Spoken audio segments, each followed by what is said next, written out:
တမ်မလီဆွဲဖြင့်ကဘာကိုမောင်းနေသူဟင်နရီဖို့အောင်မြင်မှုနောက်ွယ်ကပစ္စမှုမင်္ဂလာပါခင်ဗျာကျွန်တော်တို့အောင်မြင်တဲ့လူတယောက်ကိုကြည့်လိုက်ရင်သူတို့ရဲ့စီစဉ်ပစ္စည်းဥစ္စာတွေကိုပဲမြင်တတ်ကြပါတယ်ဒါပေမဲ့အဲ့ဒီနောက်ွယ်မှာဘယ်လောက်တောင်ပစ္စက်ခဲ့ရလဲဘယ်လောက်တောင်ပင်ပန်းခဲ့ရလဲဆိုတော့ဘယ်သူမှသတိမထားမိကြပါဘူးဒီနေ့မှာတော့တမ်မလီလိုမာကျော်တဲ့ဆွဲလုံးလာတဲ့ဘဝကိုအောက်ခြေကနေတိဆောက်ခဲ့တဲ့ဟန်နရီဖို့ရဲ့ပင်ပန်းခံရုန်းကန်မှုတွေအကြောင်းကိုတစ်စင်းသိပြပြပေးတော့မှာဖြစ်ပါတယ်လေတော်ရဲ့ယုံထက်ခြင်းနဲ့ငှက်ခံပညာသင်ဘဝဟင်နရီဟာလေသမားသားပါအဲ့ဒီခေတ်ကလေယာလို့ဆိုတော့နားကျင်မရှိအောင်ပြင်မဲ့တဲ့အလုပ်ပါဒါပေမဲ့သူဟာခန္ဓာကိုယ်ပင်ပန်းတာထက်ဆိုင်ရင်သူဝါသနာမဟုတ်တဲ့အလုပ်ကိုသူလုပ်နေရတာမျိုးဘူးရစိတ်ပြတ်ပါတယ်အသက်16နှစ်မှာအိမ်ကနေဒီထရိတ်မြို့ကိုထွက်လာတဲ့အခါမှာသူကဘာမှမရှိပါဘူးစမှုပညာသင်ဖြစ်စလို့တော့တစ်ပတ်ကိုလောက$2ခွဲရပါတယ်ဒါအဲ့ဒီခေတ်ကဆောင်းလာကပြီးဖို့တော့မှမလောက်ငှပါဘူးသူဘာလုပ်ခဲ့လဲ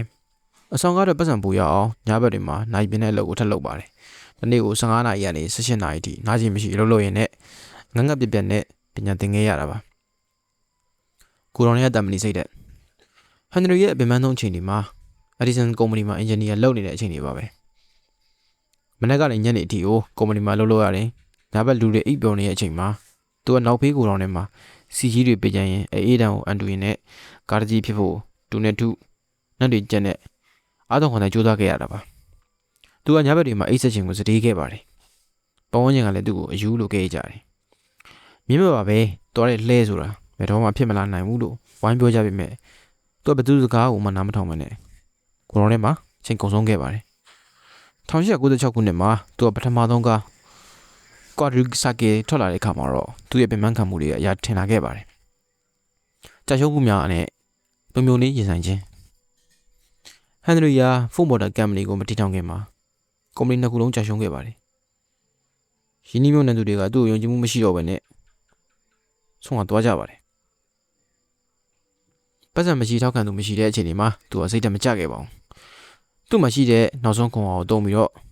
93လုံးလုံးခေါ်တဲ့ပြန်ကားတစ်စီးကိုတိဆောက်ခဲ့တယ်အဲ့ဒီအချိန်မှာအမြန်ဆုံးမောင်းနိုင်သူဟာနာမည်ကြီးပြီးတော့ရင်းနှီးမြှုပ်နှံသူတွေပြန်လာမယ်ဆိုတော့သူသိတယ်သူကိုယ်တိုင်အတန်နေရာကိုမဆိုင်ဘဲနဲ့အဲ့ဒီပြန်ကားကိုမောင်းနှင်ပြပြီးတော့လူတွေရဲ့အတိမတ်ပြုမှုကိုပြန်လည်ရယူခဲ့တာပါဒါတာမန်ဆွေးနဲ့လုံနိုင်တဲ့အရာတော့မဟုတ်ပါဘူးအောင်မြင်မှုရဲ့အထွတ်ထိပ်နဲ့စနစ်သက်နောက်ဆုံးမှာတော့သူက Model D ထုတ်လုပ်နိုင်ခဲ့တယ်ဒါသူ့ရဲ့အောင်မြင်ပြီးဆိုပြီးတော့ထိုင်နေရမဟုတ်ပါဘူးကားကြီးကိုမြန်မြန်နဲ့ဈေးတက်တက်ထုတ်နိုင်ဖို့ assembly line စနစ်ကိုတည်ရှင်ဖို့အတွက်ကိုစက်ရုံထဲမှာနေပိတ်ညာမိတ်စမ်းသပ်မှုတွေလုပ်ခဲ့ပါတယ်လူသမားတွေရဲ့ပြမမှုကိုနားလေလို့လောကကိုနှစ်စာတိုးပေးခဲ့တယ်လို့သူ့ရဲ့စက်ရုံကြီးမှာကုန်ကျန်းကနေကုန်ကျိုးထိအစားဆုံးထွက်လာဖို့အတွက်အကောင်းအေးအေးနဲ့စနစ်တကျစီမံခန့်ခွဲခဲ့ရတာပါသူ့ရဲ့ဘဝဒီနောက်ဆုံးအချိန်ထိကိုအလုပ်ကိုအာရုံစိုက်ခဲ့တယ်အလုပ်ယူတယောက်လို့တော့ပြောလို့ရပါတယ်ဟန်နရီဖို့ရဲ့ဘဝကနေပြီးတော့ကျွန်တော်တို့သိလိုက်ရတာကအောင်မြင်မှုဆိုတာကံကောင်းလို့ရလာတော့မဟုတ်ပါဘူးအိတ်ဆက်ခြင်းကိုစတေးခြင်းကြည့်ရမှုတွေကိုခံနိုင်ရရှိခြင်းနဲ့ဘယ်တော့မှလက်မလျှော့တဲ့ဇွဲကြောင့်ရလာခဲ့တာပါသူပြောတဲ့စကားတစ်ခွန်းရှိပါတယ်သင်လုံနိုင်တယ်လို့ယုံကြည်ဖြစ်မလုံနိုင်ဘူးလို့ယုံကြည်ပဲဖြစ်သင်ထင်တဲ့အတိုင်းဖြစ်လာမှာပါတဲ့သူ့ရဲ့ဘဝပေါ်သင်ခန်းစာယူစရာလေးတွေကိုဆွေးနွေးကြည့်ရအောင်ပထမဆုံးတစ်ချက်ကစနစ်ရဲ့အားသာချက်ပါဖို့ကကားကိုတီထွင်ယုံနေမကဘဲနဲ့ဘလို့အမြန်ဆုံးနဲ့အသက်တာဆုံးထုတ်မလဲဆိုတဲ့စနစ်ကိုတီထွင်နိုင်ခဲ့တာပါဒါစီးပွားရေးလုံးမဲ့သူတွေအတွက်ရအောင်အရေးကြီးပါတယ်ကျွမ်းကျင်မှုတစ်ခုတည်းနဲ့မလုံလောက်ဘဲနဲ့အဲ့ဒီကျွမ်းကျင်မှုကိုစနစ်တကျဘလို့ချက်တွင်မလဲဆိုတော့ဖို့ကတည်ပြခဲ့တာပါဒုတိယတစ်ချက်ကအောင်မြင်မှုရဲ့ထောင်ချောက်ဖို့ရဲ့ဘဝမှာအကြီးမားဆုံးသင်ခန်းစာကတော့သူဟာသူ့ရဲ့အောင်မြင်မှုအောင်မြင်ခဲ့တဲ့ပေါ့ Model D အပေါ်မှာအစွဲလန်းအရန်ကြီးသွားတာပါခက်ကပြောင်းလဲနေပြီးလူတွေရဲ့ဒီဇိုင်းအသစ်တွေကိုလိုချင်နေပြီးဆိုတော့သူလက်မခံခဲ့ဘူးအောင်မြင်မှုတစ်ခုကိုဖတ်တယ်ထားလို့ရင်အဲ့ဒီအောင်မြင်မှုကပဲတင့်ကိုပြန်ပြီးတော့လောက်ပိတ်ထားတယ်ဆိုတော့ဖို့နဲ့သူသားအစေကြကပရိပခါကပြသနေပါတယ်ဒါကြောင့်ကျွန်တော်တို့ကအများတန်း open mind ဖြစ်နေဖို့လိုအပ်ပါတယ်နောက်တစ်ချက်ကတော့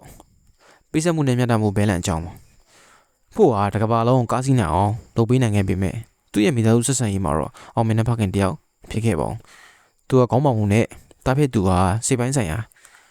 စိတ်ဖိစီးမှုတွေနဲ့ဘဝကိုစောစီးစွာနှုတ်ဆက်သွားခဲ့ရတာပါဒါကျွန်တော်တို့ကိုမေးခွန်းထုတ်စီပါတယ်အောင်မြင်မှုတွေကကိုယ့်ရဲ့ချက်ခင်ရသူတွေကိုစတေးဖို့ထိုက်တန်လားဆိုတာပါပဲ ညီကုန်းချုပ်အနေနဲ့ပြောရမယ်ဆိုရင်ကျွန်တော်ဟင်နရီဖို့ကိုလက်ခံနိုင်တဲ့အချက်ကတော့သူ့ရဲ့မဆုံးမနစ်တဲ့ဇွဲပါပဲဘသူကဘာပြောပြောဘယ်နှချိန်ရှုံသူအောင်ကြီးရကိုသူလုပ်ခဲ့တယ်ဒါပေမဲ့သင်ခန်းစာယူရမှာကပြောင်းလဲခြင်းကိုလက်ခံဖို့နဲ့အောင်မြင်မှုနဲ့လူမှုရေးဘဝကိုမျှတအောင်ထင်ရှားဖို့ပါပဲဟန်နရီဖို့လိုအောင်မြင်မှုမျိုးရဖို့ဆိုရင်မိသားစုကိုစတေးဖို့စဉ်းစားဖြစ်ပြီလားဒါမှမဟုတ်အောင်မြင်မှုရဲ့အတိတ်ဘက်ကစီးပွားရေးထက်ပိုနှဆိုင်တယ်လို့ထင်ပါသလားဒါဆင်ပေးခဲ့တဲ့အတွက်အားလုံးကျေးဇူးတင်ပါတယ်နောက်ရက်တွေမှာလည်းစိတ်ဝင်စားစရာဘဝစကြောင်းတွေနဲ့ပြန်လာခဲ့ပါအောင်မယ်